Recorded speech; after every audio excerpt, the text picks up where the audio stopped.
Hi guys, welcome back to my channel and welcome to this video. Thank you for taking your time to come here. So today I want to install this really cute hair that I found and still have a chit chat session again like the last video. If you haven't watched the last video, just pass by and whoa over there. So I found this hair.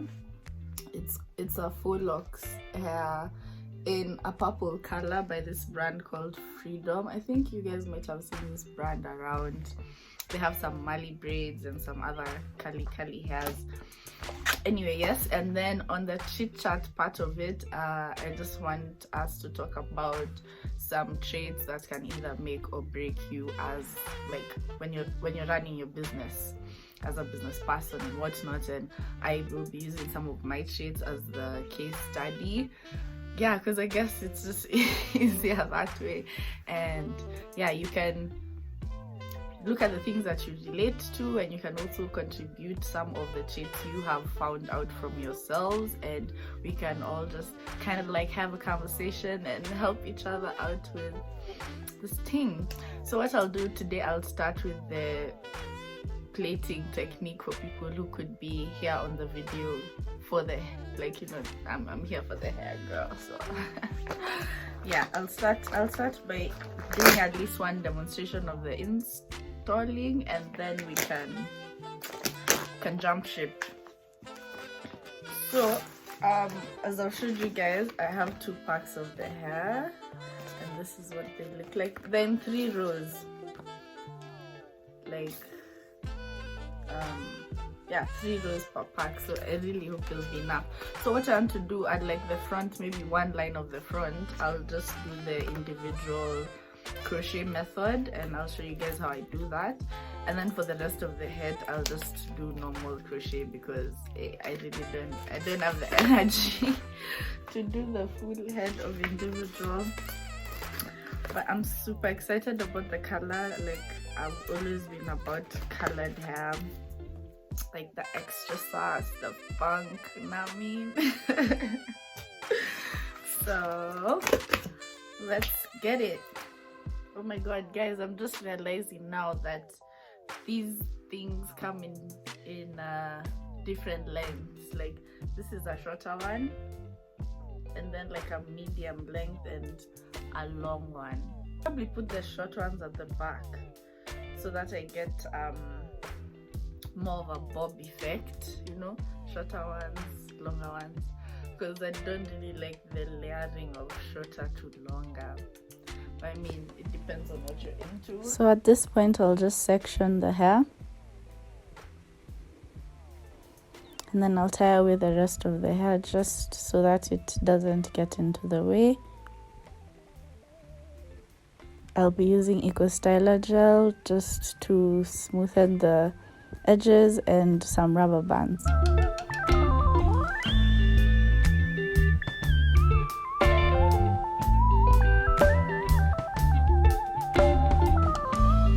I'm applying the gel and then putting on the rubber bands, and just be careful not to make it too tight, because I felt like later on mine were feeling a bit tight. So just try and be a bit looser with it. Then I'll twist the rest of the hair so that it's all together.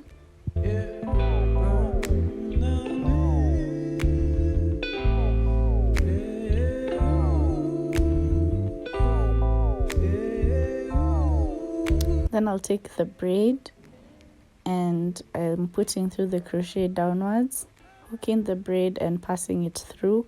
While looping, pick both the twist and the braid and take them through the loop together. Then take the crochet needle and pass it in the middle of the braid until where the hair is, and pull it through so that it's inside the braid. Take the needle again and pull in the remaining part that was sticking out. So we'll just do that one more time.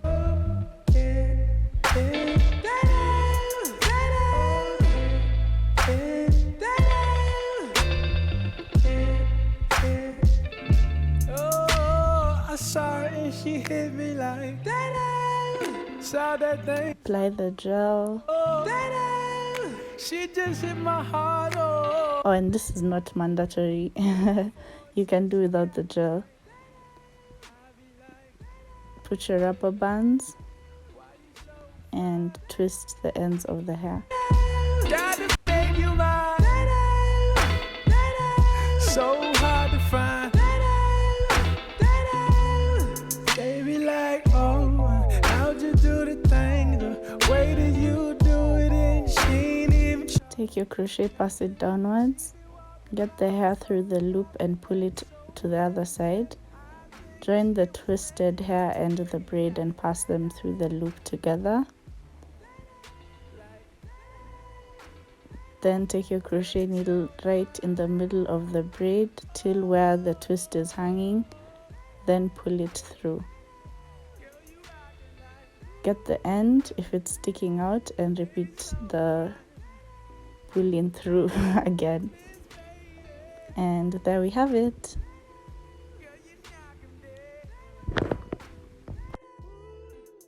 Back and I did these front ones for individual, and then I also did my cornrows. I think now we can just go ahead and continue installing the hair. As I told you guys, there's shorter ones, so I'm just going to use the shorter ones at the back, and then I go nikiongeza tukienda. Anyway, yeah, so as I was telling you guys about today's like chit chat, I was talking about those traits that can serve as your personality traits that can be either an advantage or a disadvantage to you as you're conducting a business. And of course there are different business models, like the people who just have their products on a website or in a shop and it's just the consumer and whatever system that is interacting. Yeah, but there are other models which include like personalized services, where now you and it involves like provision of a service where you and the client will have direct interaction. So like what I do, doing hair, makeup, personal trainers, doctors, lawyers, a lot of just these service oriented things. So I feel like in that type of model, like a lot of now the traits come into play because you know you're interacting, so it's just really hard to just switch off and be like a system. Anyway, so like I said, I'm gonna give examples of myself, and I'll start with, say, the positive attributes which I would say have boosted me in business. The first one is being social. So I feel like the social aspect has like some parts to it. The first part is like in the sense of clients, like if a client comes in and maybe they sit down and we're doing the hair, are we going to have a conversation? Am I going to get to know a little bit about them? Will I share a little bit about myself with them? So in that aspect, I feel like it's super important to socialize with your clients, because first you get to know about them and them about you, so a relationship is formed that's a little bit beyond whatever professional or whatever thing that has brought you together. You form a relationship, and I think sometimes people don't come back to you because you're the best at what you do, really. As in there could be alternatives out there, but they come back because you guys have established a relationship. So it's the ones for, despite the fact that I know I can get it somewhere else, like it's my boys, like I want to support her or whatever, the relationship. Secondly, I feel like it's good for networking because you get to know what they do, and in this life, like, we can change the course of our lives at any point. Today you may feel like I want to get into journalism, or I want to become a comedian. And you see, in those things, the networks of people that you know are very helpful. I have in some instances gotten opportunities from my clients because I knew they were in a certain field and I just reached out And I was like, hey. again, like I said, because of the relationship, they are likely to give you consideration. Another aspect of the I'm just looking at my teleprompter, guys. Oh yeah, another aspect of the social thing is you should attend events where your community is concentrated. For example, like hair expos, in my case, like hair expos, these two hair events. Like, it's already a situation where people with an interest of what you're doing have been brought together. It's not like the internet where there's just so many people who like so many different things and now you have to filter out. Like, this has made your work so much easier because all those people have come together. If it's a book festival, and you know, if it's a cooking festival, if it's a fitness like kind of workshop and you're a personal trainer, you just go there and already people who are interested, who could be potentially your clients, are already there. So it has concentrated your community and people with those interests in one place, so it will definitely serve you to go for those type of things.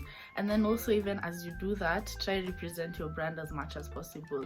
For example, for me, I try to wear my hair or hair that's designed by me, or just any relation to have a makani on my head. So even when I'm in a social setting, the conversation just easily goes from, oh, by the way, yeah, I do hair. Actually, I did this. And oh, do you want to see my stuff? It's on Instagram. Or of course, maybe you sell honey, you can't walk around with your honey, but do you have business cards? Do you just have like your sites in just quickly bookmark to just share and show it with people? So represent your brand as much as possible, and then take every opportunity you get in conversations to plug yourself. Always plug yourself. If you're at a gathering and people are talking about their pork recipes, just throw in there, by the way, I sell honey. You know, as in, I just feel like in a conversation there's always that opportunity for you to plug yourself. So that was point one on social. Second point is being goal oriented, stroke target oriented. Okay, in terms of this one, I'm very old school. I like to write like with my write in a notebook, yeah, and then I try work towards those goals and targets. For example, your targets could be the amount of sales you're trying to make, or if you're trying to grow your audience online, or if you're trying to get more clients. I don't know, they vary a lot depending on the type of business that you're running. So another thing to just add on to that, when I was watching one of these videos on the internet, somebody was pointing out the difference between goals and systems, whereby goals are like the outcome that you want. For example, my goal is to grow my social media presence and audience. That's a goal. But the system is the how, and it's like those small steps that lead you towards achieving the outcome. For example, when I say I'll be posting thrice every week, that's the system, and that's what I need to be consistent to for me to achieve the outcome, which is a goal. And a lot of times when you just look at the goal on its own, it seems so overwhelming, because it's just like how do I do this? But when you focus on the hows and be consistent with the hows, which is the system, it just kind of makes things easier, because now you just have to focus on what you need to do to get you to your outcome. That was point number 2 on goal oriented stroke targets. Then the next one, creativity, uniqueness, and yeah, there always has to be a standout element about you. Okay, not that it always, but I feel like that is an advantage if you have a standout element. And this always comes out through your creativity and your uniqueness. In any field, you're not the only one who's doing it. There are other people who are doing it. But something that's common in like a lot of industries here is that people like to follow trends. I feel like following trends is safe, but setting setting the trends is more exceptional, and it gives that uniqueness, creativity. To set a trend, you have to be creative and be out of the box than what other people are doing. So I feel like that helps you stand out as a brand and as a business. And yeah, that's the fourth and the final, at least for now, positive traits. I'm trying to keep this short and sweet, so I'll just rush into some of my negative traits which have played out in business, which I've taken a lot of time to unlearn a lot of these things. So if you're watching these, don't use them to like cross me off as your consideration of a stylist. I'm a better person now. So a lot of these traits I'm talking about arise from the fact that we choose to be very emotionally connected to the business. As in, if you decided to choose the business as just an entity that existed versus being emotional about it, I feel like there's way more benefit to that. For example, imagine you're buying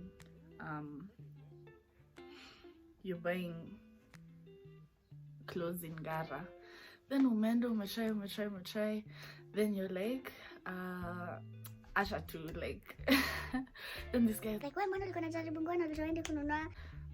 Versus you walk into a shop, you go to the aisle, you're like, I should buy this, and you're like, I'm up and let me just wait for a month. Then you come back in a month, you're like, no, let me wait for next week. Then eventually when you come, you do buy it. It's the same thing, like you walked in and you passed up on the product a number of times, but eventually you bought it. But because it's products on a shelf, there was no emotions caught there. So I hope I'm making sense. So my point is, when we just decide to be super emotional when running business, like tunaribu. Now for instance, me, like if I'm selling like drawstrings and then Monday you hit me up with like, I want it, deliver it here. That time comes, I call you, you're not picking your phone. I'm like, okay, let's try Tuesday the same thing happens, or Wednesday the same thing. Me in African Gabon, we don't have to do this, like it's school, peace.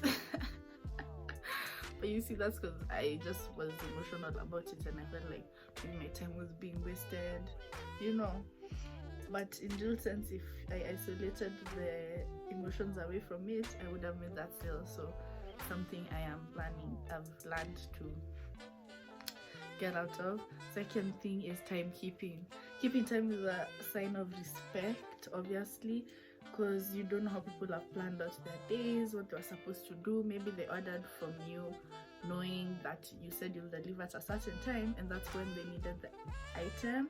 So when you delay your appointments or your delivery or your sessions, it's very disrespectful to the time of the person who you are serving. So timekeeping. And then third point is empathy.